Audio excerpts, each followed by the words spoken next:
Chapter 1. Porcelain and Lies. The clatter of ceramic on wood was a song Elara knew by heart.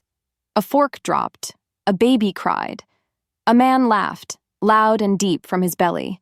She moved through the sounds, a ghost in a worn apron, her smile a carefully painted mask. The scent of burnt coffee and cheap grease clung to the air, a perfume she wore to prove she belonged. Here, in the grimy warmth of the daily grind, she wasn't a monster. She was just Ella, the quiet waitress who never got an order wrong. She refilled a sugar dispenser, her movements practiced and smooth, because anything else drew attention. Her existence depended on being forgettable. She watched a young couple in a corner booth, their fingers laced together over a half-eaten slice of pie.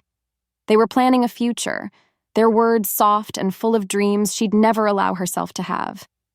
A sharp, bitter ache coiled in her chest. It was a familiar poison. She wanted it. Oh, how she wanted it. A life not spent looking over her shoulder. A touch that wasn't a threat. But she was a wolf in a world of sheep, and her hunger was a secret she would carry to her grave. Flowing from that thought, she turned away from the couple, the smile on her lips feeling brittle, like it might crack and fall to the floor. Mr. Henderson, a regular with a newspaper permanently attached to his hand, flagged her down. "More coffee, Ella, sweetheart," he rasped, not looking up from the page. She nodded, her voice a practiced whisper. "Of course, Mr. Henderson." As she poured the steaming black liquid, her eyes snagged on a headline near his thumb. Lycan Prince continues kingdom-wide search. A cold dread, slick and immediate, slithered down her spine. It couldn't be. Could it? She forced her hand to remain steady. The story was something she'd heard whispered about for weeks. A prince from the old territories, the wild places humans pretended didn't exist, was sweeping through the border towns. The article was vague, talking about a lost artifact or a person of interest. But the rumors in the shadowed corners of the world, the ones she paid attention to, told a different story. He wasn't looking for an object. He was hunting for someone. Someone hiding. Someone who was not what they seemed. The coffee pot felt heavy, a stone in her hand. Is it possible he could be looking for me? "Something wrong, dear?" Mr. Henderson looked up, his brow furrowed. "You look like you've seen a ghost." Elara snapped her focus back, forcing the porcelain smile into place. It was a tremendous effort, a lie she had to tell with her entire body because her wolf wanted to bolt. "Just tired," she murmured, the words tasting like ash. "Long day." She retreated to the safety of the kitchen, the swinging door a flimsy shield against her rising panic. The prince's search felt like a net slowly closing around her quiet, fragile life. She had built this existence out of porcelain and lies, and she knew, with a certainty that stole her breath, that a creature of fang and fury was coming. And he wouldn't stop until he found what he was looking for. Continuing this line of thinking, she leaned against the cool metal of the refrigerator, her heart a frantic drum against her ribs. Why was she so afraid? Because she knew what happened when her kind was discovered. She carried the scars of that lesson on her soul. A brutal backstory etched in smoke and screams. This wasn't just about being found. It was about being erased. The prince represented a world she had fled, a fate she refused to accept. The rumors were a promise of violence, a threat that made her carefully constructed human life feel like a house of cards in a hurricane. The bell above the diner door jingled, announcing a new customer. But Elara didn't turn. For the first time in years, the simple sounds of her sanctuary didn't feel safe. They felt like a ticking clock. The casual laughter, the scrape of a chair, the sizzle of the grill, each tick was 1 second closer to the moment her mask would be ripped away, revealing the beast she kept chained inside. She had to be more careful. She had to be invisible. But a new, terrifying question began to claw at her mind. What if being invisible was no longer enough? That thought alone was enough to make her world tilt, leaving her clinging to the edge. Chapter 2. A Glimmer of the Beast. The afternoon sun, which should have felt warm and reassuring, instead felt like a spotlight. Elara left the diner with the prince's rumored hunt echoing in her thoughts, a persistent drumbeat of anxiety. She sought the noise of the town's annual Founders' Day festival, hoping to lose herself in the cheerful chaos of shouting vendors and laughing children. She bought a bag of roasted nuts, the warm paper a small comfort in her suddenly cold hands, and tried to pretend she was one of them. She tried to believe the lie she lived every single day. It happened in a flash of splintering wood and shrieking metal. A vendor's cart, overloaded with heavy crates of apples, broke loose from its mooring at the top of the hill. It careened down the cobblestone street, a runaway battering ram aimed directly at the thickest part of the crowd. Panic erupted. People scrambled, tripping over each other in a desperate wave of motion. But a little girl, no older than 5, stood frozen, a bright blue ribbon in her hair. She'd dropped her doll and had turned back for it, directly in the path of the speeding cart. Time seemed to warp, stretching and slowing. Elara saw the mother's horrified face, heard her strangled scream. She saw the cart's iron-bound wheel about to crush the small child. There was no time to think, no time to weigh the consequences or remember the rules that kept her alive. The instinct that lived in her blood, the protective, predatory core she suppressed with every breath, took over. She didn't run. She exploded. Consequently, the world became a blur of motion. She crossed the 20 feet between them in a heartbeat, a feat no human could manage. Her hand shot out, not to push the girl, but to stop the cart itself. Her palm connected with the thick oak siding with a sickening crack. The cart, weighing hundreds of pounds and moving with lethal momentum, shuddered to a dead stop. Wood splintered around her fist. Apples cascaded onto the cobblestones, rolling everywhere. And then, silence. The sudden quiet was more terrifying than the screams. Every single eye was on her. Not with gratitude, not with relief, but with stunned, fearful disbelief. The mother snatched her child, pulling her away from Elara as if she were the danger. Whispers started ugly and sharp. "Did you see that? How did she—" "That's not possible." Elara looked down at her hand. There was no blood, not a single scratch, but the wood of the cart was imprinted with the perfect crushing shape of her fingers. The mask hadn't just cracked, it had shattered. She stumbled back, the weight of their stares a physical force. This was her deepest fear realized. She wasn't Ella, the quiet waitress, anymore. She was a question, an impossibility, a monster who had shown a glimmer of the beast within. She had to flee, because she knew what followed: whispers and suspicion. She could feel the story of her impossible strength spreading through the crowd like a virus, twisting and morphing into something monstrous. Did they know what she was? Her heart hammered against her ribs as she pushed her way through the gawking crowd, refusing to meet anyone's gaze. Just as she broke free, her eyes locked for a fraction of a second with a man leaning against a far-off building.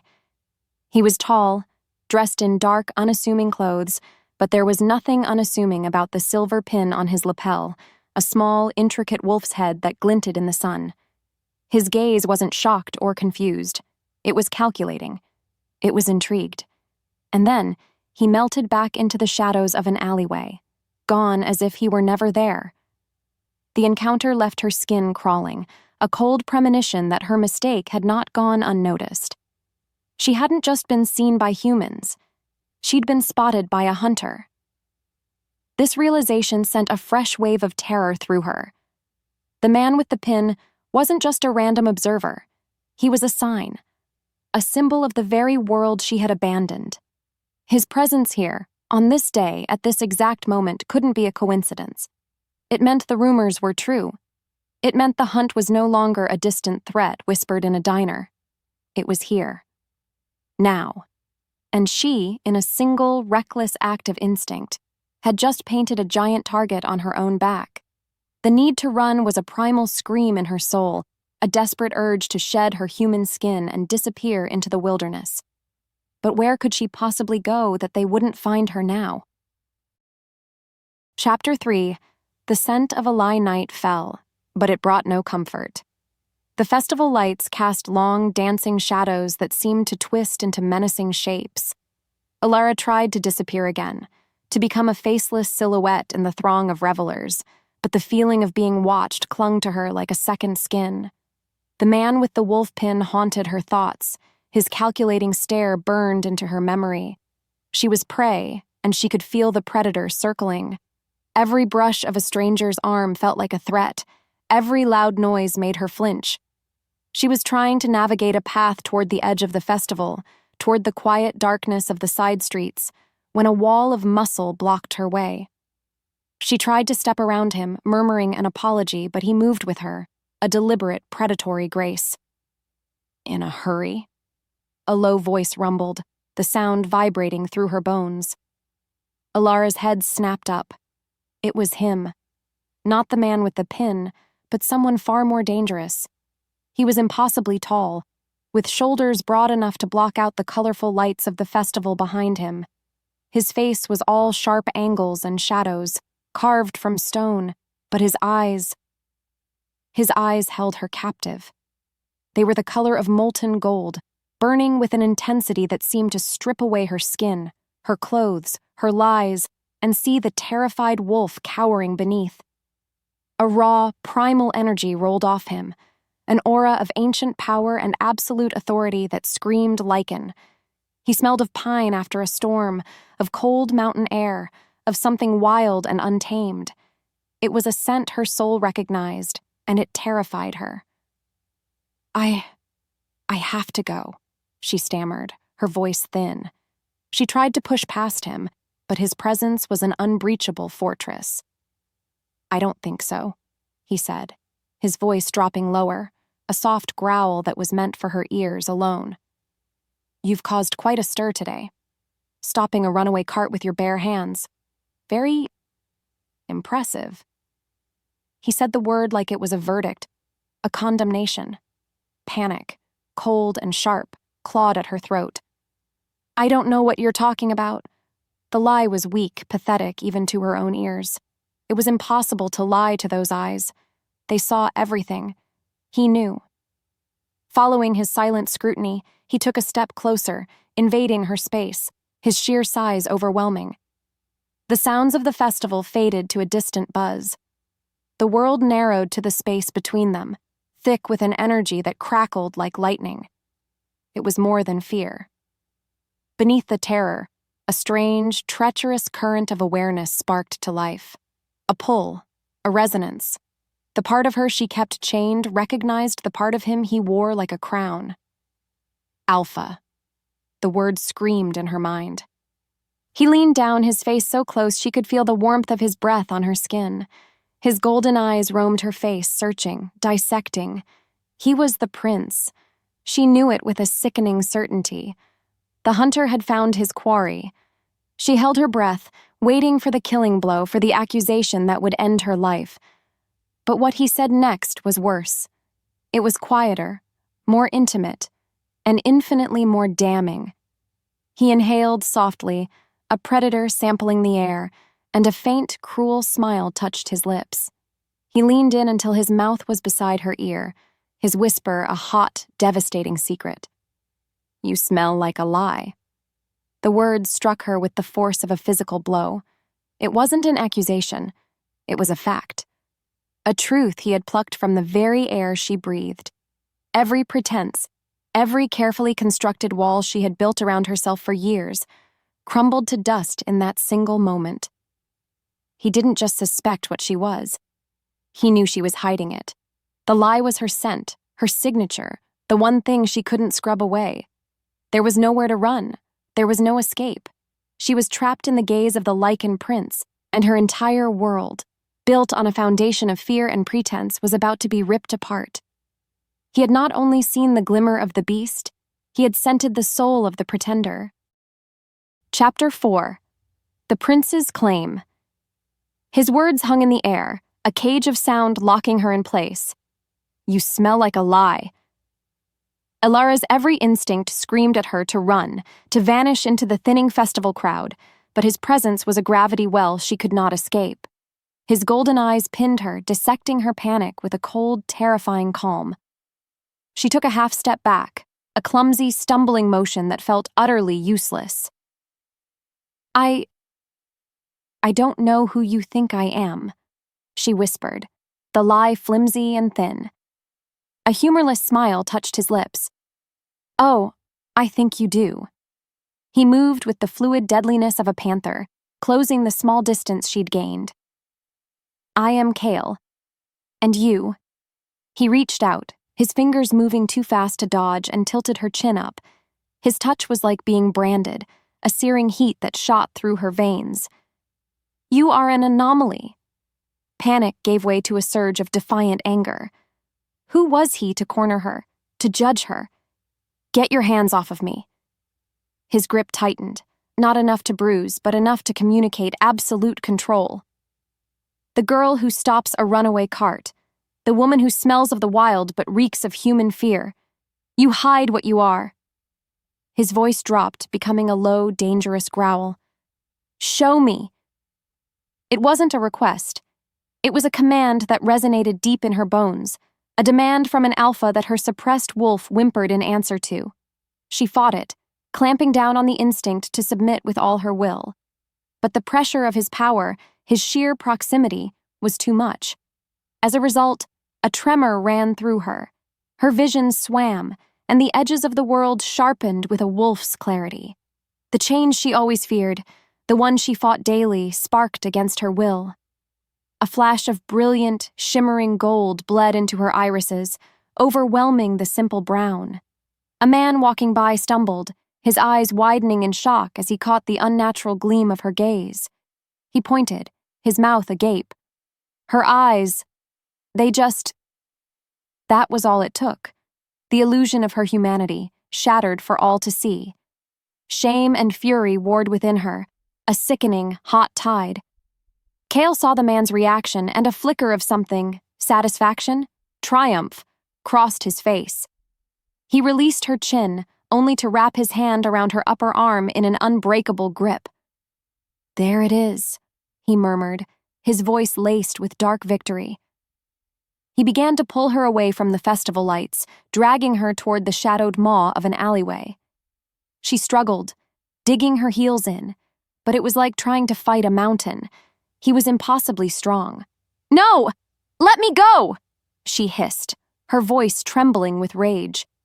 People were staring, their faces a mixture of confusion and fear. She was being stolen from her life in front of witnesses, yet no one moved to help her. Because what could they do against a man who radiated such primal authority? He was a king, and he was taking what he wanted. He leaned in close again, his previous whisper replaced by a possessive, chilling declaration that sealed her fate. "You belong to me now, and little wolf, you're mine." Chapter 5. The Unworthy Mate. The moment they were swallowed by the alley's darkness, away from prying human eyes, Elara ripped her arm from his grasp. The sudden freedom was dizzying. She spun on him, her back hitting the cold, damp brick of the wall, her fear finally eclipsed by a towering wave of fury. "You have no right," she snarled, the sound more animal than human. "You can't just drag me away. You can't just claim me." Kyle watched her, his expression unreadable in the gloom. He didn't seem angry, just clinical, like a scientist observing a volatile specimen. "I can," he stated, the simplicity of it more infuriating than any boast. "Our law, our very nature gives me the right. The bond between us is undeniable. You feel it, don't you?" Of course she felt it. It was a humming, electric current beneath her skin, a terrifying pull toward this man who had just destroyed her life. It was a connection she had never known, a sense of fated recognition that made her want to scream. But admitting it felt like surrender. "There is no bond," she spat. "There is nothing between us but this madness." Following that declaration, A flicker of something raw and hot finally broke through his composure. His golden eyes blazed. "Do not lie to me again," he bit out, taking a step forward that forced her to press herself harder against the wall. "I have been searching for you for months, for the other half of my soul. I find you hiding in the dirt, pretending to be a fragile human, reeking of fear and weakness. You think this is what I wanted? A mate who is ashamed of her own blood?" His words were like daggers, each one striking at the heart of her deepest insecurities. He was supposed to be her fated mate, the one being in the universe created for her, and he was looking at her with nothing but contempt. The bitter ache in her chest intensified, a physical pain now. "Then let me go," she pleaded, her voice cracking. "If I'm such a disappointment, then leave me to my pathetic life. I don't want your world. I don't want you." "You think I want this?" he shot back, his voice rising to a furious growl. He gestured vaguely between them. The Fates have a sick sense of humor. A prince of the Lycans cannot be bonded to a coward. You are unfit, unworthy of the title, unworthy of me. He turned his back on her, a gesture of ultimate dismissal. "The bond is a mistake. I reject it. I reject you." The moment the words left his mouth, a searing, white-hot agony erupted in Elara's chest. It was a physical tearing, as if fate itself were being ripped in two inside her. She gasped, clutching at her sternum, the pain so intense it stole her breath and brought tears to her eyes. It was the bond, protesting its own denial. It was the sound of her soul screaming. Kyle flinched, his own hand briefly touching his chest, and she knew with certainty that he felt it too. The rejection was a wound that scarred them both, a brutal severing that left an open, bleeding emptiness in its wake. Chapter 6. The Bleeding Protector. The agonizing pain in her chest slowly subsided to a dull, throbbing ache. Elara was left gasping in the alley, the echoes of Kale's rejection ringing in her ears. He stood with his back to her, a rigid silhouette against the distant festival lights. He had rejected her. He had destroyed her life and then deemed her unworthy of his. A hollow despair began to settle over her, colder and heavier than any fear she had ever known. She was truly alone. Suddenly, Kale's entire body went rigid. A low, guttural growl rumbled in his chest, a sound that had nothing to do with her. "Get down," he ordered, his voice a blade of ice. Before she could question him, they came from the shadows. 3 figures, moving with a silent, unnatural speed. They weren't human. Their eyes glowed with a faint, predatory silver light in the darkness, and the air filled with the scent of rival wolves, a smell of damp earth and bloodlust. They held curved, wicked-looking daggers that gleamed with a sickly green substance along the edges. Poison. Her new goal was instantaneous and primal. Survive. Elara scrambled back, pressing herself into the grimy corner of the alley, making herself a small target. The assassins ignored her. Their focus, their killing intent, was entirely on Kyle. They flowed around him, a dance of death, their blades flashing. What happened next was terrifying. Kyle didn't just fight. He became something else entirely. The civilized prince vanished, replaced by a feral creature of instinct and rage. His growl deepened into a chest-rattling roar. His hands shifted, fingers elongating into wicked black claws that tore through the air. Fangs descended over his lips. He moved in a blur of violence, not just defending himself, but attacking with a savagery that was breathtaking. He was a force of nature, a storm of fury unleashed. He tore into the first assassin, his claws ripping through flesh and bone. The second lunged, and Kale met him head-on, their bodies slamming together with a sound like a thunderclap. But the third attacker was clever. While Kyle was occupied, the third assassin feinted toward him, then suddenly changed direction, his silver eyes locking onto Elara. He saw her as the weak point. The assassin lunged for her. Time slowed. She saw the green-coated dagger arcing toward her throat. She was going to die. but then a black shape intercepted the blow. Kyle, bleeding from a deep gash on his side, had thrown himself in front of her. The poisoned dagger sank deep into his shoulder. He roared in pain and fury, and with a final, desperate surge of strength, he snapped the attacker's neck. The other two, seeing their leader fall, vanished back into the shadows as quickly as they had appeared. Silence descended once more, broken only by Cale's ragged, pained breaths.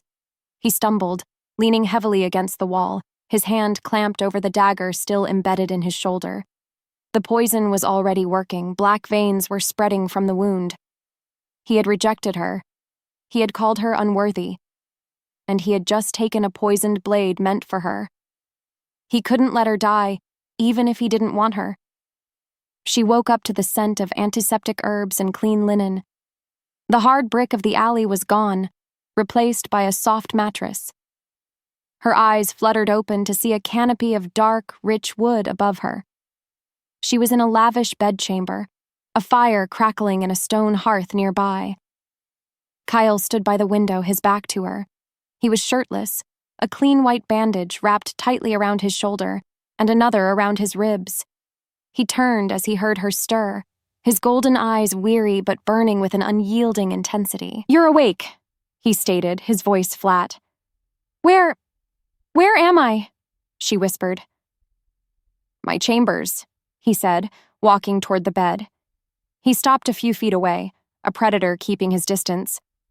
"The assassins will be back. They weren't trying to kill me. They were trying to take you."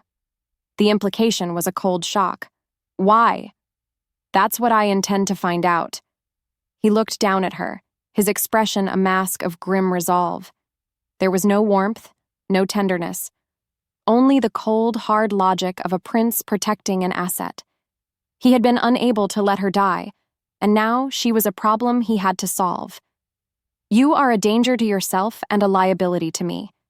I cannot allow you to run free." He took another step closer, his shadow falling over her, and delivered his ultimatum, his voice a low, unbreakable vow. "You will stay here. You will stay where I can protect you, or you will die. The choice is yours." Chapter 7. The Gilded Cage. Elara's world had shrunk to the size of a gilded cage. Kale's fortress was carved from the heart of a mountain, a place of breathtaking, brutalist beauty.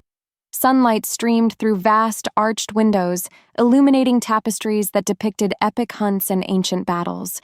The air smelled of wood smoke, old stone, and a clean, sharp ozone that was the scent of raw power. She was a prisoner in a palace, given silken gowns to wear and rich foods to eat, but the stares of the other Lycans were the real bars of her cell. They watched her with an unnerving stillness, their eyes, in shades of gold, green, and amber, missing nothing. They were predators, and she was a strange, wounded creature brought into their den. The whispers followed her through the great halls, slithering things that spoke of her weakness, her human scent, her unworthiness. She wasn't just an outsider. She was an insult, a living symbol of their prince's inexplicable choice. Her attempts to remain invisible, a tactic that had served her for years in the human world, were useless here. Here, her quietness was mistaken for fear, and her fear was mistaken for fragility. Consequently, she felt more exposed than ever before. In the human world, she hid a secret. Here, her secret was known, and it was the source of their contempt. Kale was a constant, brooding presence. He rarely spoke to her, but she felt his gaze on her, a heavy weight of possession and frustration.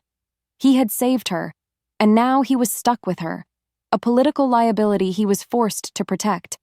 She was a living testament to the bond he had openly rejected, and her presence in his court was a source of constant tension.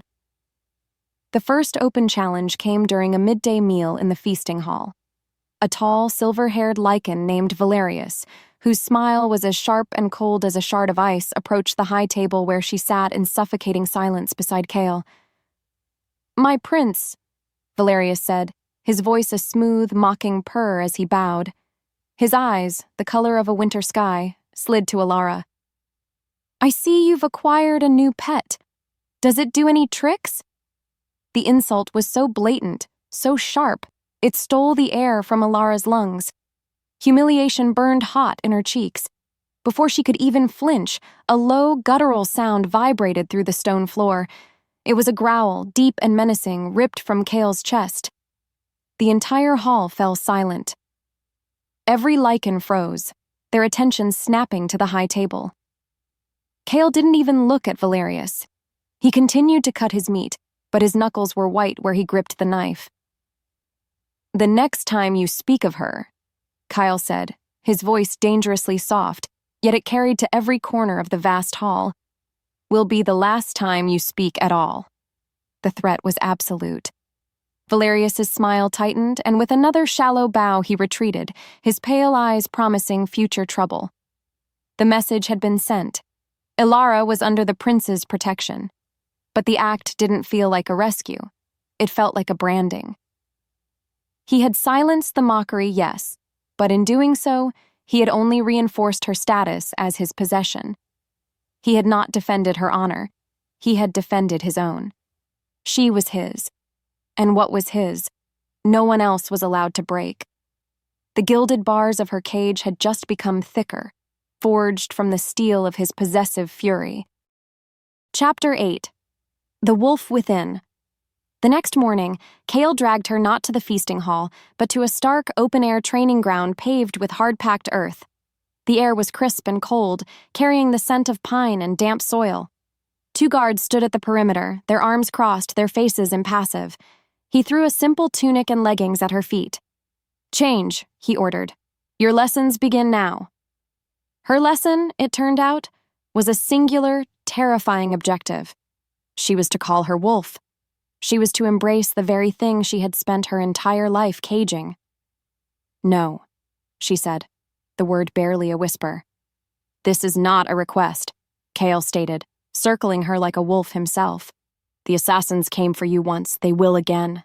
This weakness," he gestured to her, to the trembling of her hands, to the fear in her eyes, "makes you a target. It makes me vulnerable. You will learn to control your power, or it will get you killed." He was right, and she hated him for it.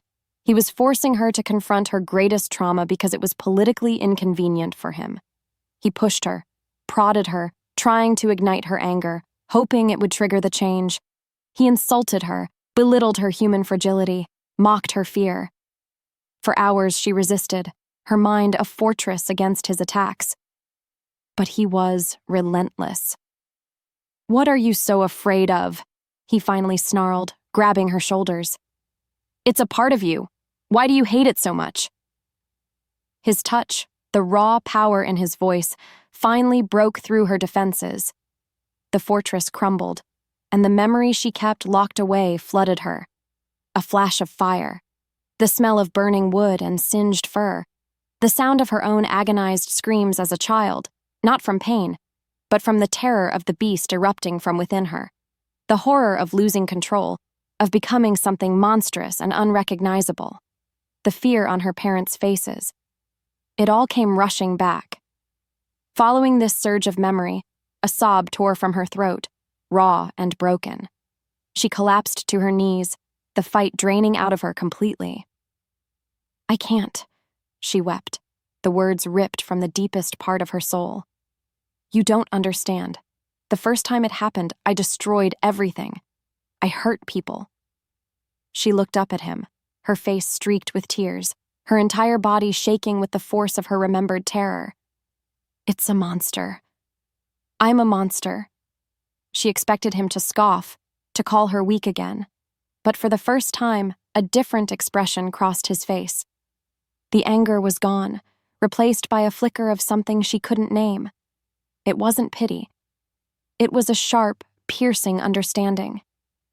He crouched down in front of her, his golden eyes locking onto hers.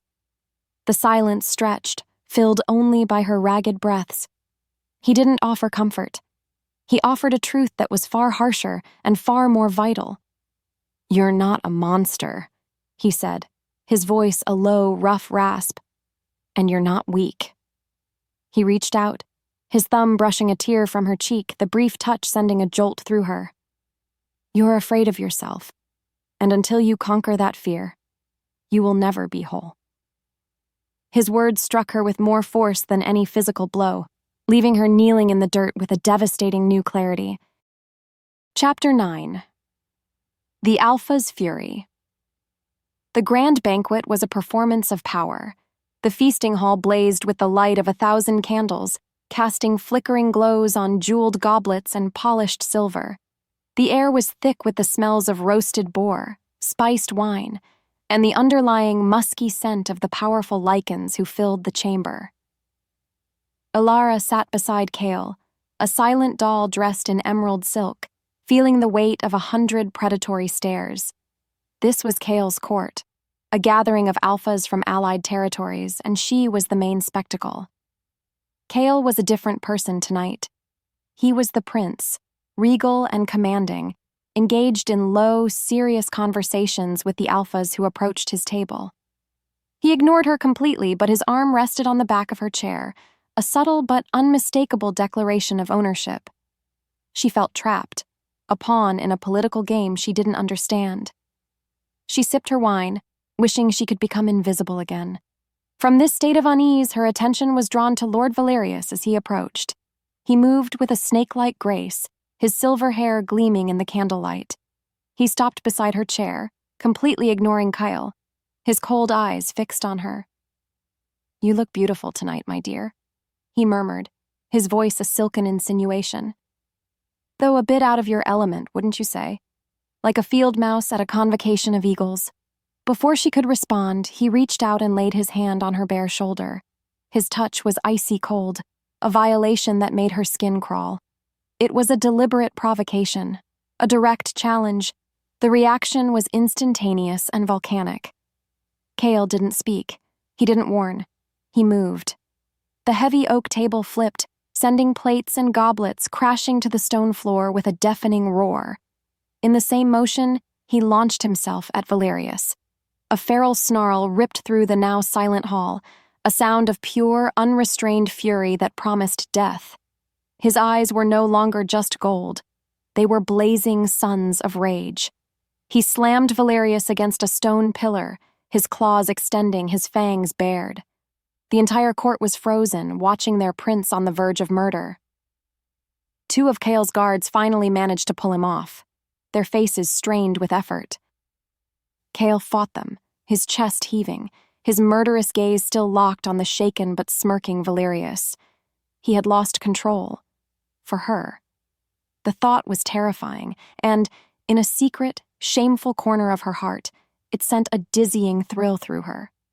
In that moment of pure, primal rage, he hadn't been a prince rejecting a bond. He had been an alpha protecting his mate. Later, the banquet in ruins, she found him in a deserted corridor, pacing like a caged beast. He stopped when he saw her, his body still radiating a dangerous energy. She was humiliated, furious at being the center of such a violent spectacle. "What was that?" she demanded, her voice shaking. "You acted like a savage." In 2 long strides, he was in front of her, backing her against the cold stone wall. He slammed his hands on the wall on either side of her head, trapping her. His face was inches from hers, his eyes still burning with a possessive fire that stole her breath. He was all predator, the scent of his rage a heady, intoxicating thing in the enclosed space. She could feel the heat rolling off his body, see the pulse hammering in his throat. "He touched you," Kyle snarled, his voice a low, guttural vibration that she felt in her bones. The anger wasn't gone. It was just focused, honed to a razor's edge, and aimed entirely at the memory of Valerius's hand on her skin. He put his hands on what is mine. The words were a brand, a claim, a promise of violence. It wasn't a confession of love. It was a declaration of ownership so absolute, so primal, it left no room for argument. She was his to protect, his to control, and his to keep. And heaven help anyone who dared to forget it. Chapter 10. The Deadly Bond. The aftermath of the banquet left a chill in the air that had nothing to do with the mountain winds. Kale's explosive possessiveness had terrified Elara, but it had also planted a treacherous seed of hope. It was a contradiction she couldn't solve. Why would he reject her so brutally, only to defend her with such suicidal fury? The question led her to the fortress's archives, a circular chamber filled with the scent of old leather and drying herbs, presided over by an ancient she-wolf named Lyra, whose eyes were clouded with cataracts but saw more than most. Elara asked about the bond, her voice hesitant. She spoke of its painful rejection, of the prince's cold anger. Lyra listened, her wrinkled face impassive. Then she sighed, a sound like rustling leaves. "You think the prince's cruelty is for you?" the old wolf rasped. "Child, his cruelty is a shield. It is meant to protect you both." From this opening, Lyra revealed the fortress's darkest secret. A curse, laid upon Kale's bloodline generations ago by a vengeful sorceress. It was a poison that targeted the sacred rite of the mating bond.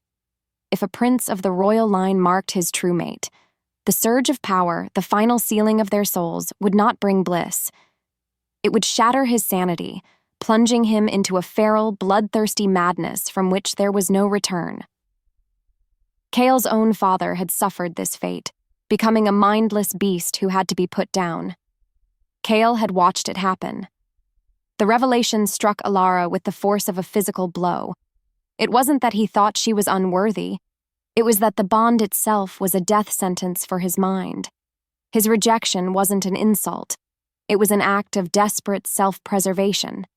He had been pushing her away, being cruel and cold, because the alternative, giving in to the pull between them, was a path to his own destruction. She felt a wave of guilt so profound it made her dizzy. She had seen his anger as an attack on her, but it was a war he was fighting with himself, with his own desires. Later that night, she found him in the armory, his hands wrapped around the hilt of a great sword, his knuckles white. A strange heat radiated from him, a feverish energy that spoke of a barely contained struggle. "Lyra told me," she said softly. Kyle didn't turn. "Then you know why you should stay away from me." His voice was a low, strained growl. "Every moment you are near, the bond pulls. It wants to be sealed. It wants to destroy me." "Is that why you saved me?" she whispered. "To torture yourself with a mate you can never have." He finally turned, and the agony in his golden eyes made her heart ache. He looked like a man on the rack, torn between duty and a desire that was literally poison to him. "I saved you because I am incapable of doing anything else," he confessed, his voice raw. He took a staggering step toward her, his body trembling with the effort of holding himself back. The madness. I watched it consume my father. I will not become that. He was close now, the feverish heat of his skin warming her own. He reached out, his hand hovering inches from her face, shaking. "But when I see you," he growled, a sound of pure torment. "When I scent you, every instinct in me screams to claim what is mine."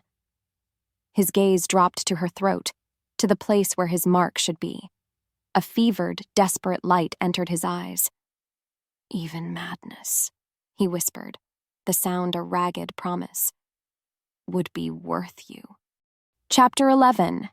The Human Betrayal. Kale's confession left Elara reeling in a world without solid ground. He wanted her enough to contemplate insanity.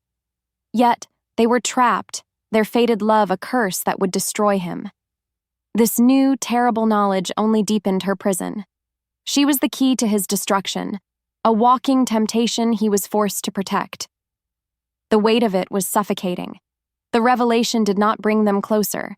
It created a new, more tragic chasm between them.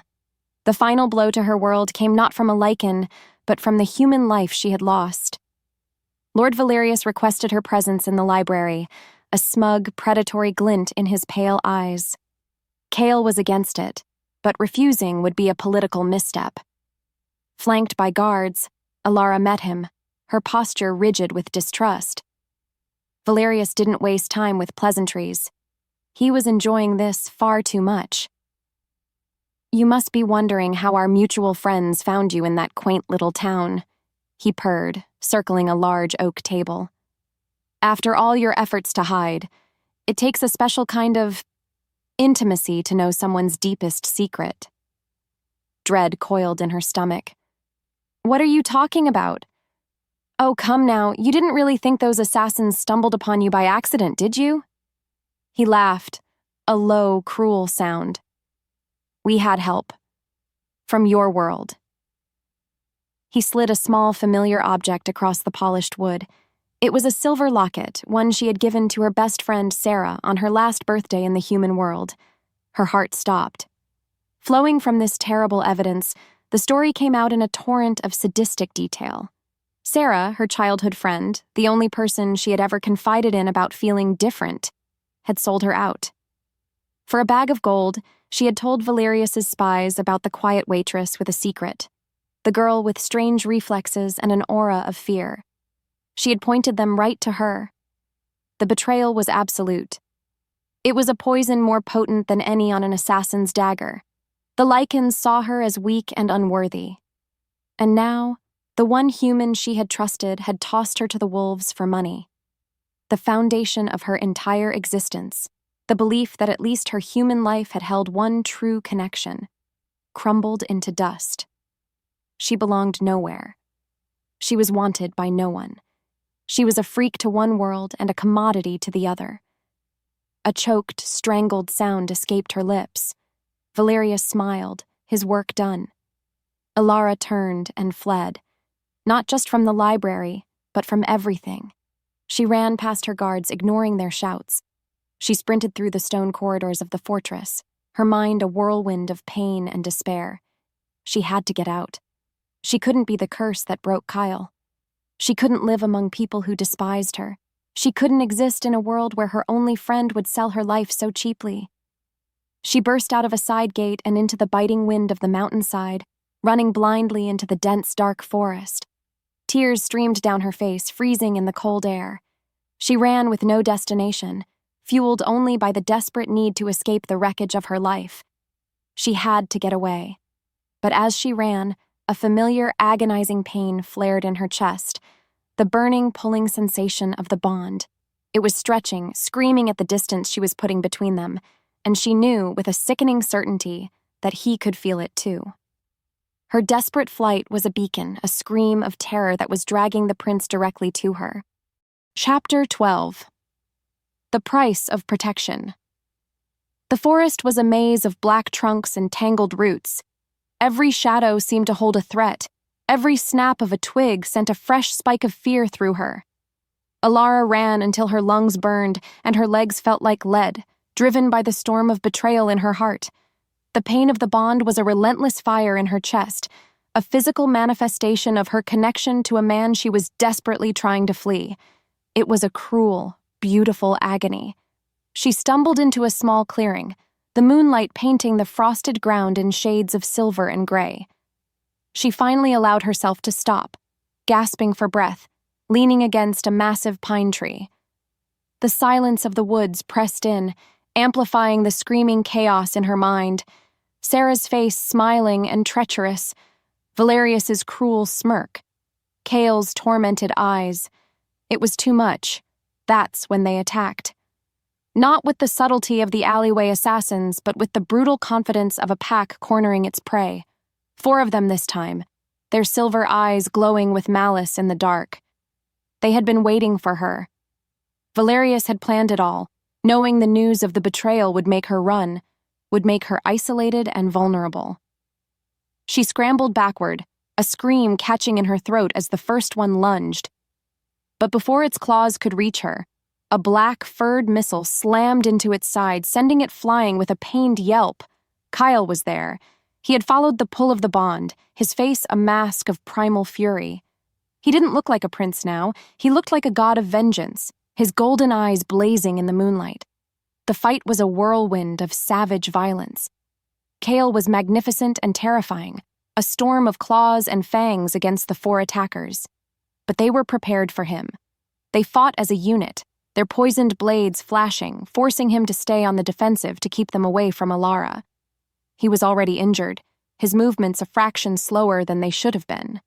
One of the assassins fainted, drawing his attention, while another dropped low and slashed at his leg, hobbling him. Kyle roared in pain and rage, but he never stopped placing his body between her and the threat. He was a living shield, taking cuts and slashes meant for her. It was in that moment, watching him bleed for her, that the last of her walls came crashing down. The anger, the fear, the resentment, it all melted away, replaced by a love so fierce and so painful, it felt like it was tearing her apart. The fatal blow came swiftly. As Cale dispatched one assassin, another lunged past his guard, its dagger aimed directly at Elara's heart. Cale spun, his eyes wide with horror, and threw himself in the path of the blade with a desperate roar. The dagger, long and coated in the same green poison, plunged deep into his side. A terrible, guttural sound of agony was ripped from his throat. The remaining assassins, their mission seemingly complete, melted back into the trees. Cale collapsed to his knees, his hands weakly trying to pull the blade from his ribs. Dark blood pulsed around the wound, sizzling where it touched the poison. His breath came in ragged, shallow gasps. He was dying. He was dying for her. Elara scrambled to his side, her hands hovering over his wound, unsure of what to do. Tears she didn't know she had left to cry streamed down her face. "No, no, no, Kyle," she choked out, her voice breaking. All the unspoken feelings, all the desperate emotions poured out of her in a single, broken confession. "Don't you die. Please, don't leave me. I love you." He slumped against her, his body trembling, his life fading with every ragged breath. His golden eyes, now clouded with pain, found hers. A faint ghost of a smile touched his lips. He was barely audible, his voice a strained, desperate whisper. "Say it again." Chapter 13. The Wounded Alliance. Cale's recovery was a slow, agonizing process. The assassin's poison was potent, a vile concoction designed to cripple a Lycan from the inside out. Elara rarely left his side, watching as Lyra applied poultices and forced foul-smelling herbal remedies down his throat. The prince, reduced to a feverish, weakened state, fought the toxins with a grim tenacity that awed her. Watching him, so vulnerable, yet so unyielding, solidified a change within her. The girl who ran was gone, burned away in the fire of the ambush. In her place was a woman with a purpose. When Cale was finally lucid, his golden eyes sharp and clear once more, she met his gaze without flinching. The rivals who hired Sarah's betrayal? The ones who sent the assassins? "They used me to get to you," she said, her voice steady and hard. "They see me as your weakness. I won't be that anymore." Cale studied her, a flicker of surprise in his eyes. "What are you proposing?" "An alliance," she stated, the word tasting of power on her tongue. "You and I, we stop them. Together." It was a declaration, not a plea. She was no longer a victim in his story. She was choosing to be a warrior.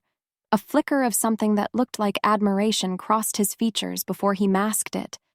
Because this was his only real choice, he gave a slow, deliberate nod.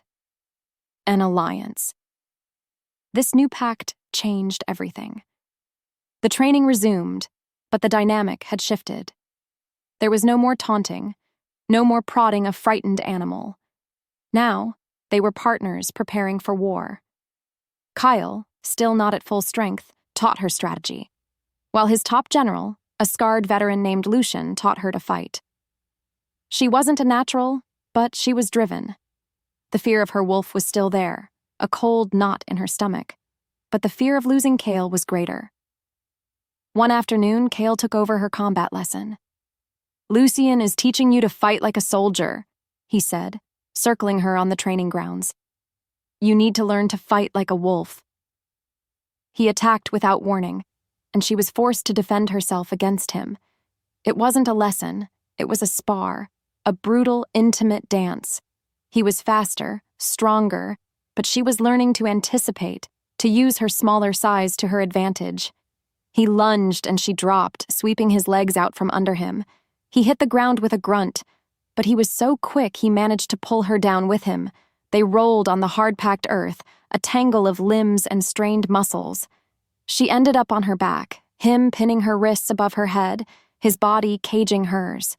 They were both panting, sweat beading on their skin. The scent of pine and ozone from him was overwhelming, intoxicating. The air crackled with a tension that had nothing to do with their fight. His gaze dropped to her mouth, and for a heart-stopping moment, she thought he was going to kiss her. Her own hands, which had been fighting him, relaxed. Her fingers brushed against his, a tentative, lingering touch that sent a jolt through them both. The world narrowed to the few inches between their faces, their breaths mingling, the line between combat and caress blurring into nothing. Chapter 14. The Fire of the Bond. The unspoken thing that had sparked between them on the training ground festered in the following days. It was a storm gathering on the horizon, a pressure building in the air that made every glance, every accidental touch, feel like a lit fuse. Denial was no longer possible. The bond, rejected and wounded, was still there. A burning, undeniable fire that drew them together, even as the curse threatened to tear them apart. The storm finally broke on a wild, windy night that rattled the windows of the fortress. Cale found her in the library, staring into the fireplace, tracing the patterns of the flames. He didn't speak, just came to stand beside her, his presence a familiar, heated weight. The silence was thick with unspoken words, with the ghosts of what they could never be. "I hate this," she whispered, her voice tight with emotion. "This curse, this fate that makes me a danger to you." "Do you think I do not?" he rasped, his voice rough with a pain that mirrored her own. "To have found you, only to know that claiming you would be the end of me." He trailed off, the agony in his tone saying more than words ever could. That shared vulnerability was the final spark. He turned her to face him, his hands cupping her face, his thumbs stroking her cheekbones with a reverence that made her tremble. "Elara," he breathed, her name a prayer on his lips. And then he kissed her. It was not a gentle kiss. It was a desperate, hungry collision, a release of all the pent-up fury, fear, and forbidden longing that had raged between them. It was the kiss of a condemned man seeking his last taste of salvation. She answered him with equal fervor, her hands tangling in his hair, pulling him closer. This was madness. This was reckless, and she didn't care. The kiss deepened, moving from the library to his chambers in a blur of desperate motion, shedding clothes and inhibitions along the way. Their passion was a storm, dark and consuming, a frantic attempt to seize a moment of solace in their cursed reality. This was not the gentle love she saw in the diner. This was a raw, elemental claiming, a blaze of sensation that threatened to burn them both to ash. In the heat of the moment, lost to the fire of the bond, he moved over her, his eyes blazing with a feral, possessive light she had never seen before. He lowered his head to her neck, his hot breath ghosting over her skin. She felt the sharp prick of his fangs against her throat. He was going to mark her. He was going to seal their bond and condemn himself to madness right here, right now. A part of her, the wild wolf part she had so long denied, cried out for it, yearned for that final, absolute connection. But then, with a guttural roar of self-loathing and agony, he pulled away. He scrambled off the bed as if burned, stumbling back until he hit the far wall, his body racked with tremors. He was panting, his eyes wild with the horror of what he had almost done. The curse, the face of his mad father, had risen up between them. He looked at her, his expression shattered, a man torn in two. "If I mark you," he growled, the words ripped from his very soul, "I lose everything." Chapter 15. The Stolen Queen.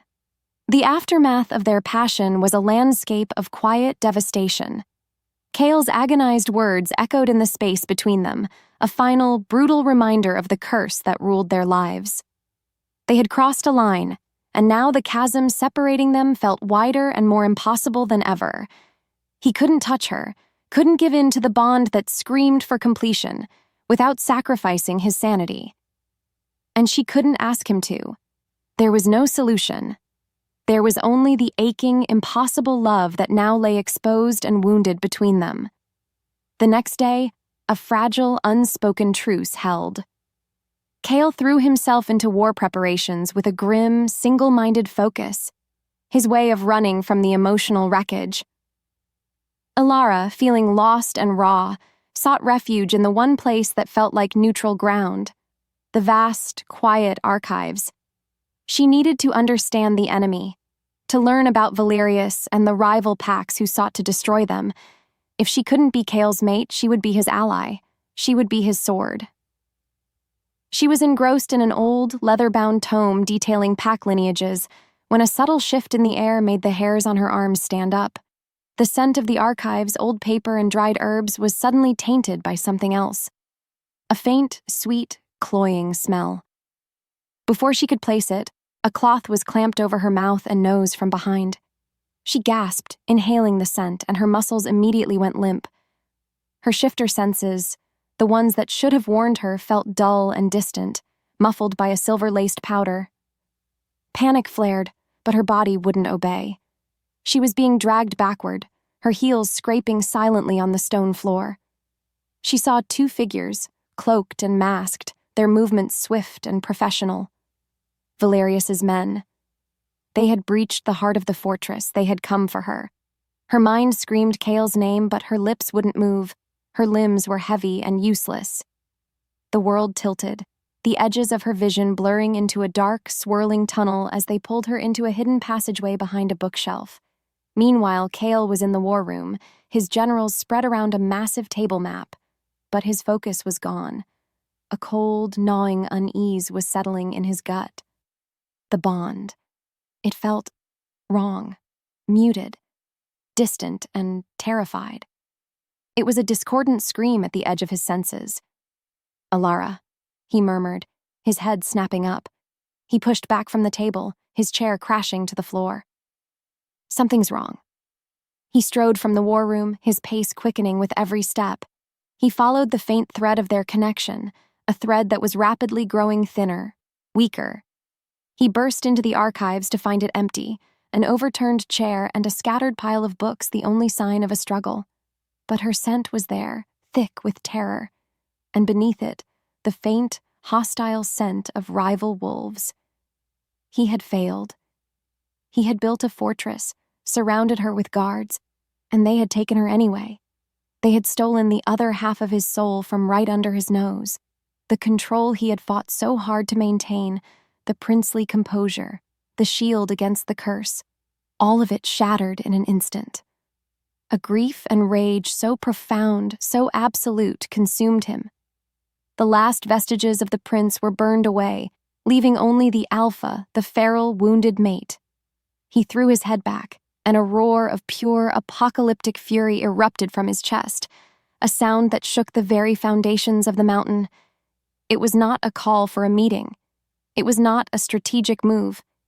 It was the sound of war beginning. Chapter 16. The Price of Love. Elara awoke to the chilling bite of cold stone and the metallic scent of old blood.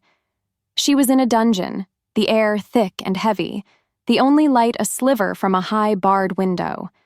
Chunks of rough-hewn rock protruded from the walls, one of which was a deep, unsettling black, obsidian, a stone known to dampen Lycan power. Her limbs felt heavy, her spirit crushed under a mountain of guilt. She had been the bait, and her desperate flight had led the wolves right to their prey. The clang of a heavy bar being lifted echoed through the gloom, and Lord Valerius entered her cell. He looked immaculate in a dark tunic, a stark contrast to the filth of the dungeon. His smile was a thin, cruel line. "I do apologize for the accommodations," he said, his voice dripping with false courtesy. "But a prize such as yourself requires a certain security." He began to circle her, his steps slow and deliberate. "You see, the prince's bond to you is a sickness, a weakness in a royal line already tainted by a curse of madness. I am simply the cure." Before she could spit out a reply, guards dragged a second figure into the cell and threw him to the floor. Cale. He was battered and bloody, his wrists bound in thick silver chains that sizzled against his skin, sapping his strength. He lifted his head, and his golden eyes, though clouded with pain, found hers. The look in them was one of pure, unadulterated fury, directed not at her, but at Valerius. This was the true torture. Valerius paced before the captured prince, his voice a weapon. She must be quite special to have a prince risk his sanity for her, he mused, tapping a silver-tipped cane against Kyle's shoulder, making him flinch. And yet, what a pity he never truly wanted you. He turned his cold gaze on Elara. Did you know he rejected you? The moment he found you, he cast you aside. He told his entire court you were unworthy. The words were poison, twisting the truth into a weapon to break them both. Elara saw Cale strain against his chains, a low growl rumbling in his chest. Every word Valerius spoke was a fresh stab of guilt in her heart. He was right. She had been a disappointment, a burden. Her weakness, her fear, her very existence had brought this proud, powerful prince to his knees in a filthy dungeon. This was all her fault. I am cleansing the packs of this weakness, Valerius continued, his voice rising with zealous fire. We will perform a ritual. We will sever the bond between you for good. And then, with his last connection to this world gone, he will follow his father into madness, and I will take his place. He leaned down, grabbing Elara's chin, forcing her to look at the broken form of her mate. Look at him.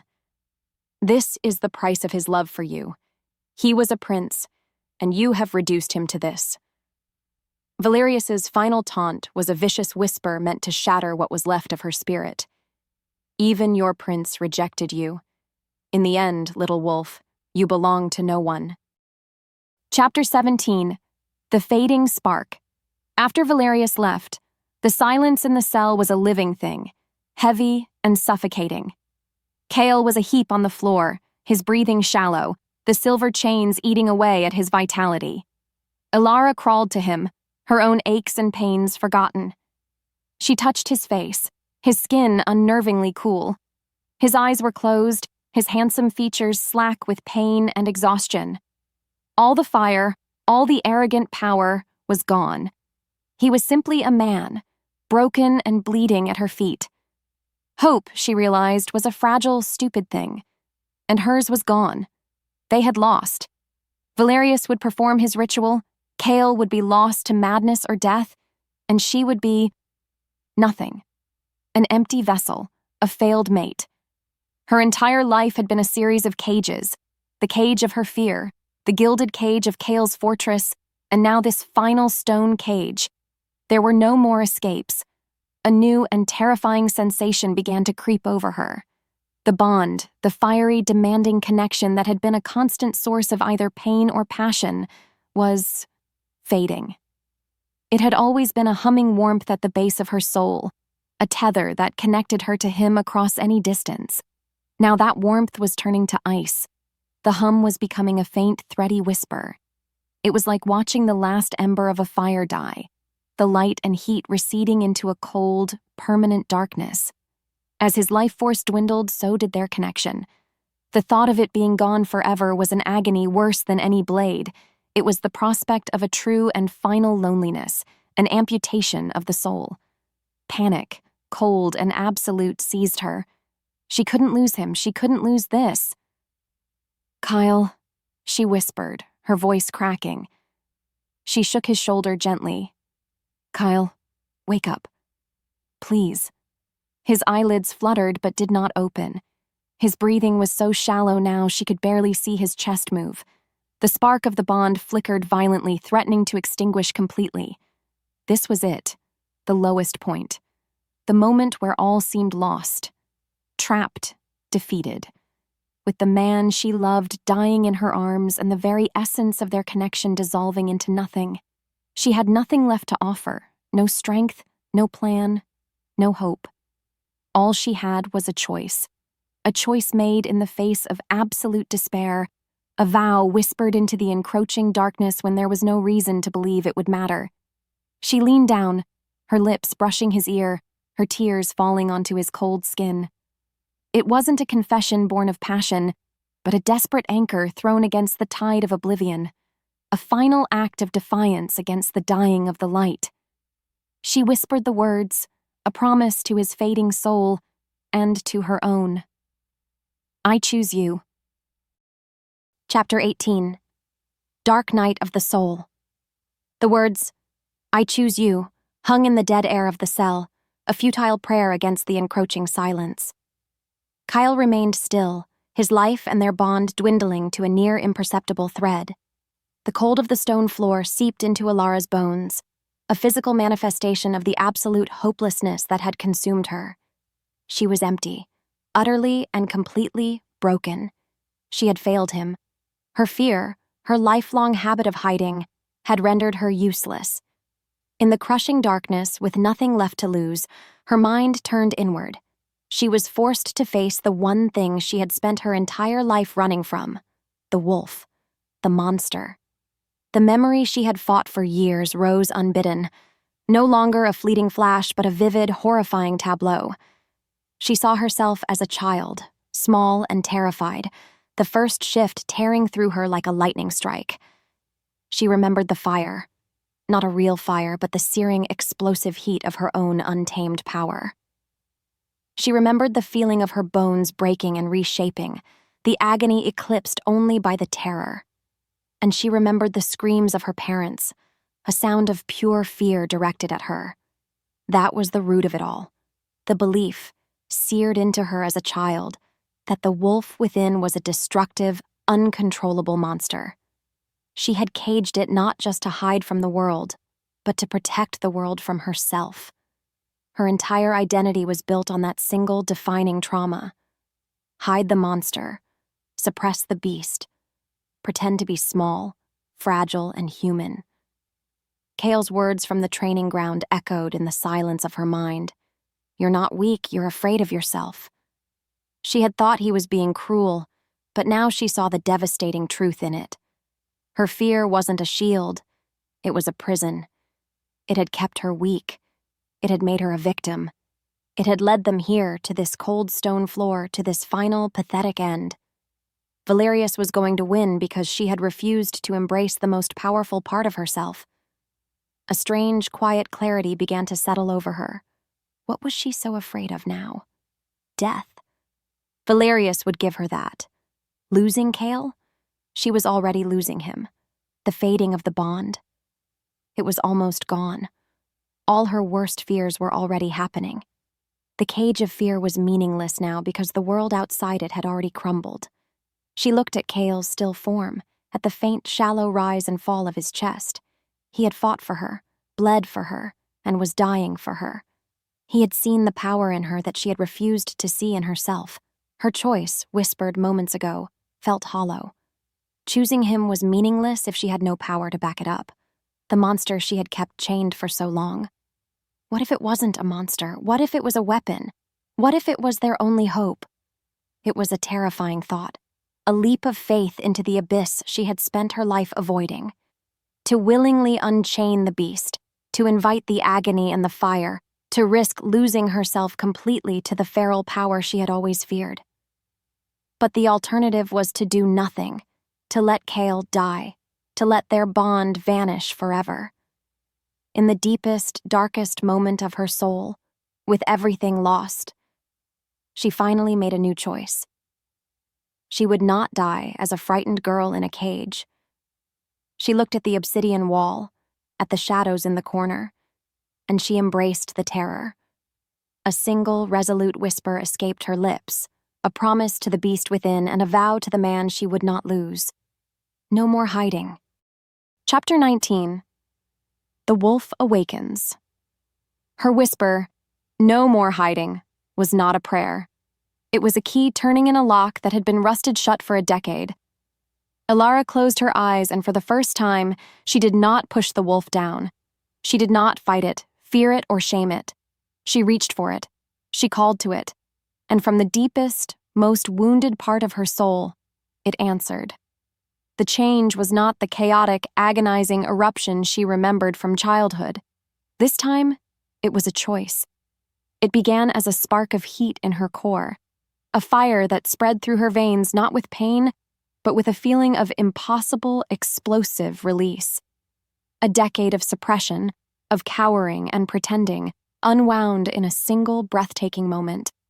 Her bones did not just break, they flowed, lengthening and reshaping with a fierce, burning grace. Her senses exploded outward. She could hear the frantic heartbeat of a mouse in the castle walls, smell the distant snow on the highest mountain peak, and see the individual motes of dust dancing in the sliver of moonlight from the window. Power, raw and immense, flooded her being. It was a tidal wave, and for a terrifying second, she feared she would drown in it. But then she remembered Kale's dying form beside her, and her purpose became an anchor in the storm. Save him. The power solidified, coalescing around that single, desperate thought. When she opened her eyes again, the world looked different, sharper, more vibrant. She looked down, not with human eyes, but with the intelligent, piercing gaze of a wolf. She saw paws where her hands had been. But the fur, it wasn't the dark common color she had always imagined. It was silver, a luminous, breathtaking silver that seemed to drink the moonlight and radiate a soft, ethereal glow of its own. She was a creature of legend, a myth made real in a filthy dungeon cell. The obsidian wall, which had dampened her and Kale's power, began to crack under the sheer force of her new aura. Thin, spider-webbing fractures spread across its surface as her pure, untainted energy overwhelmed its dark magic. This was what she had been so afraid of, this incredible strength, this sublime, terrifying beauty. It wasn't a monster. It was her, the real her, all of her. Liberated at last. Turning her new, powerful form, she looked at Kyle. He was still so faint, so close to the edge. The fading ember of their bond met the roaring bonfire of her new power, and for the first time, she was the one feeding its strength. She nudged his face with her muzzle, a silent promise. The flimsy, rusted bars of the cell door were an insult. With a single, effortless lunge, she smashed through them, the metal twisting and shrieking as if it were wet clay. She was free, and she would not leave him behind. Her vow was a silent, silver howl in the depths of her soul. She would save him, and then she would rain down hell upon the ones who had hurt him. Chapter 20. The Alpha's Voice. The guards in the corridor froze, their jaws slack with disbelief and awe. They had been guarding a broken prince and his human pet. Now, a luminous silver wolf, a creature from the oldest legends, stood before them, radiating an aura of command that rooted them to the spot. Elara ignored them. With a gentleness that belied her immense power, she nudged Kale, urging him, before carefully taking his chained arm in her jaws and pulling him from the cell. She dragged him through the winding corridors of Valerius's keep, a silver phantom on a rescue mission. She found a secluded chamber, smashed the silver chains that bound him, and then focused, forcing the change back. The shift to human form was clumsy, draining, but she did it. She stood naked and shivering, but filled with a new, unshakable resolve. She found a discarded cloak and covered herself before tending to Kale, forcing a trickle of water between his lips.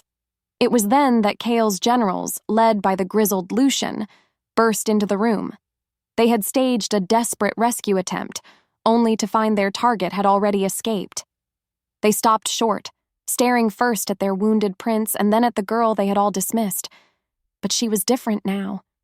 The fear was gone from her eyes, replaced by a steel that had been forged in the dark.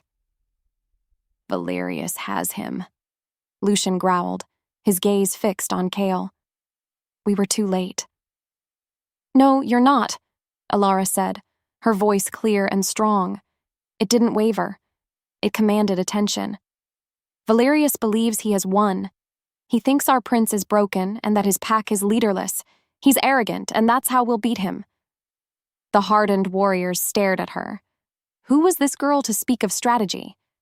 "And who will lead us?" one of the visiting alphas scoffed. "You?" "Yes," Elara replied without hesitation. She stood straighter, meeting his gaze. The memory of her silver form, of the power she now wielded, gave her an authority that transcended rank. "You've been waiting for a sign, for a leader to rally behind. Kyle is the rightful prince, and I am his mate. The legends say a silver wolf is a sign of the fates' favor. I am that sign. We will not wait for Valerius to finish his ritual. We will not cower. We will take the fight to him. We will take back our prince's life and his throne. Now." Her words, simple and raw, filled the room. They were a challenge, a promise, a call to arms. The alphas and generals exchanged uncertain glances, but they saw the unwavering fire in her eyes. They had felt the shift in power. From the doorway, a weak, rasping voice spoke a single word. "Listen." Every head turned. Kyle was awake, propped up against the doorframe, his body weak, but his golden eyes blazing with an emotion that struck Elara to the core. Pride. He was watching her, not as the girl he'd rescued, not as the liability he'd protected, but as the leader she had just become. He saw his queen. Chapter 21. The march of the mates. Kale's single word of endorsement was all it took. The doubt in the room evaporated, replaced by a surge of fierce, renewed loyalty. With their prince awake, and his fated mate radiating a power they had only heard of in stories, hope was rekindled.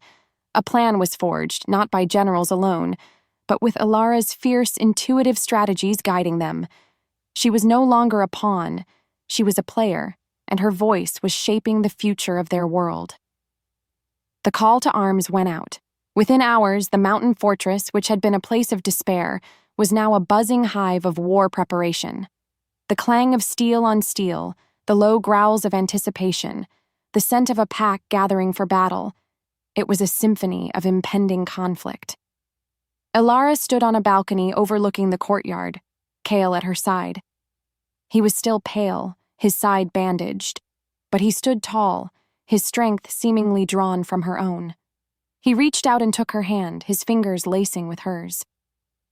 "A silver wolf," he murmured, his voice filled with a sense of wonder that eclipsed all the pain they had endured. "I searched for a mate, and I found a legend." "You found a girl who was hiding," she replied softly, her gaze meeting his. "You helped her stop." In that moment, a warmth spread through her chest, but it was different from before. The bond, which had faded to a near-nothingness in the dungeon, now flared to life. It wasn't the painful, demanding fire it had once been. This was a new sensation, a deep, powerful current of shared strength, of absolute unity. It was the feeling of two halves finally becoming whole, not by a mark, but by a shared purpose. It surged between them, a river of power, clear and strong and endless. They were no longer fighting it, or each other. They were embracing it. As the sun began to set, casting long, bloody shadows across the mountains, the army began its march. It was a river of dark fur and glinting steel, flowing down the mountainside with a silent, deadly purpose. At its head walked a wounded prince and his silver-fated mate. They moved as one, their steps in sync, their shoulders brushing. The bond between them was a tangible thing now, a golden cord of light that only they could see, pulsing with their shared resolve. They marched through the twilight, the only sounds the crunch of their feet on stone and the low, rumbling growls of hundreds of wolves ready for war. The air grew colder, sharper, as they entered the blighted lands controlled by Valerius. The very trees here seemed twisted and sick. The scent of their enemy was on the wind, a foul smell of corruption and ambition. They stopped at the crest of a ridge, looking down upon Valerius's fortress, a dark spike of rock against the bruised purple sky. The battle was coming. War was here. Elara stood beside Kale, no longer a girl who smelled of lies, but a queen ready to fight for her king, their bond singing a song of imminent victory. Chapter 22. The Silver Queen. The battle was a maelstrom of claws and fury. Valerius's fortress grounds became a churning sea of struggling Lycan forms, the air thick with the coppery scent of blood and the savage sounds of war. At its heart, two alphas fought for the future of the packs. Kyle, still not at his full strength, met Valerius in a clash that shook the earth. It was a brutal, desperate duel, and Kyle was losing. Valerius, fueled by ambition and unburdened by injury, pressed his advantage, his silver-tipped claws slashing through Kyle's defenses. Seeing Kale stumble, a bloody gash opening on his chest was the only catalyst Elara needed. She didn't hesitate. She embraced the fire within and let her silver wolf self erupt into being.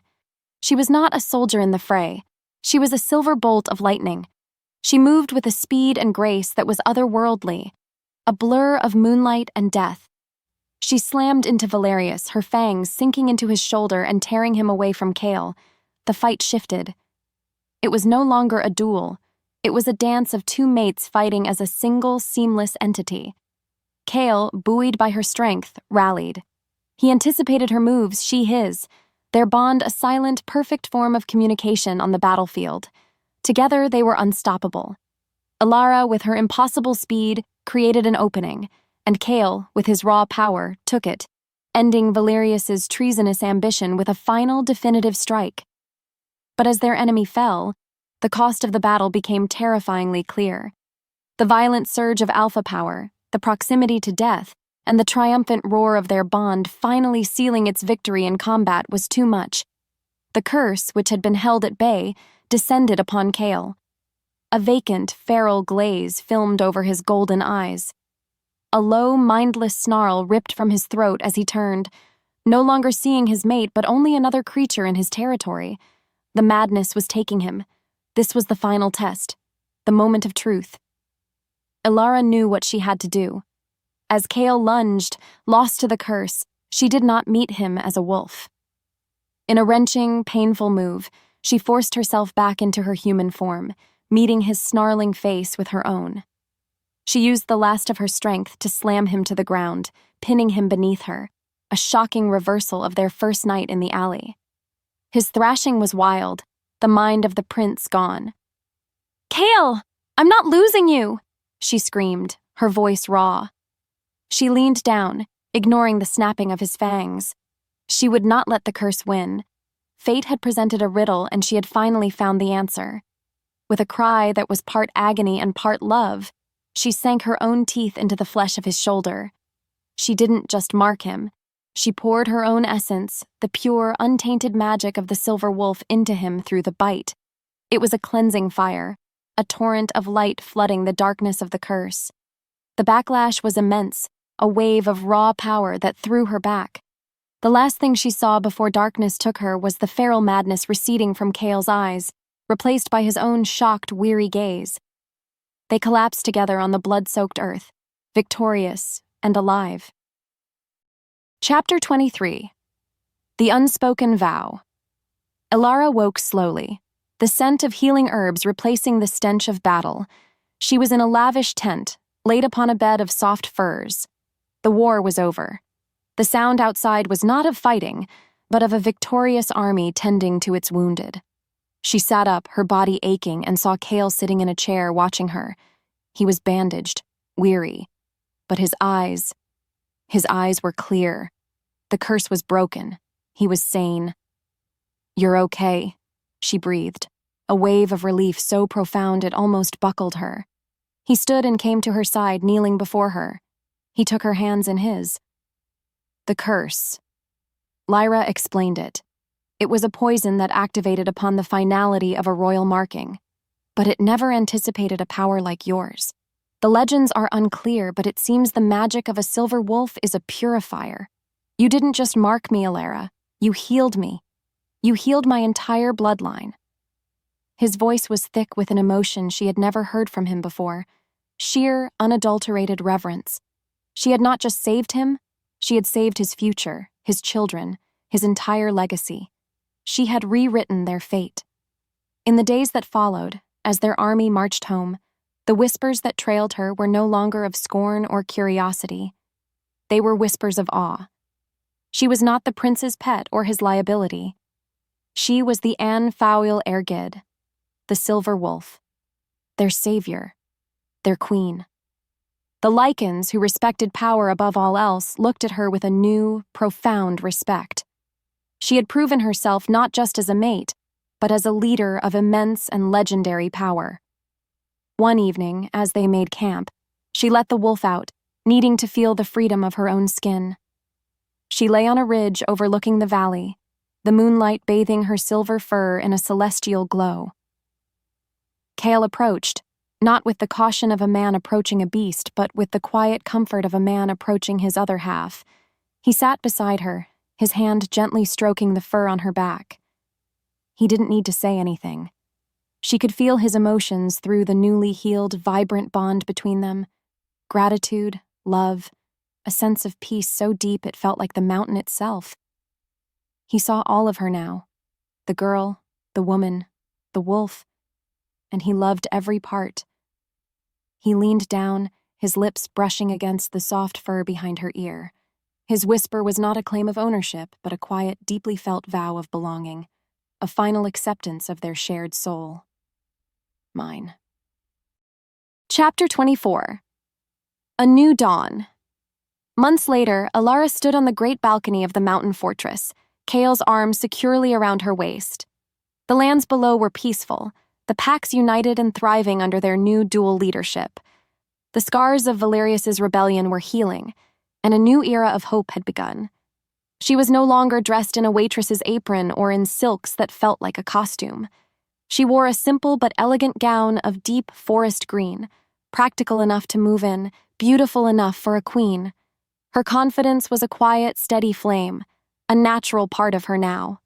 The great hall behind them was no longer a place of tension and whispers, but of celebration. She was not just respected, she was loved. She had brought with her a strength and a wisdom that tempered Kale's raw power, and together they were better than either had been alone. She was the silver moon to his golden sun, a perfect, fated balance. "Do you ever miss it?" Kyle asked softly, his gaze on the distant human towns nestled in the valley. The quiet life? The diner? Elara considered it for a moment, the memory of the clattering plates and the scent of burnt coffee feeling like a lifetime ago. "I miss the peace," she admitted, "but it wasn't my life. It was a place to hide. I was a ghost, pretending I didn't deserve to be real." She turned to him, her hand coming up to cup his jaw. "You dragged me out of the shadows, Kyle. It was terrifying, but you showed me who I really was." "You," he said, his voice full of emotion as he leaned into her touch, "showed me who I could be. Not just a prince defined by a curse, but a man worthy of a queen." The core question that had haunted her for so long was finally answered. A girl who hid from her identity, who ran from her fate, could not only be chosen, she could be the one to choose back, to seize her own power and rewrite the story. She had been chosen by a bond she didn't want, and in the end, she had claimed that bond on her own terms, with a power uniquely her own. From a terrified girl who hid her wolf and her heart, she had become a powerful woman who embraced both. Kale leaned in and kissed her, a slow, tender kiss filled with the promise of 1,000 peaceful tomorrows. It was not the desperate, hungry kiss of their past, but the sure, steady kiss of two souls who had found their home. As they stood together, watching the sun set over their kingdom, it was clear this was not an ending. It was a new dawn,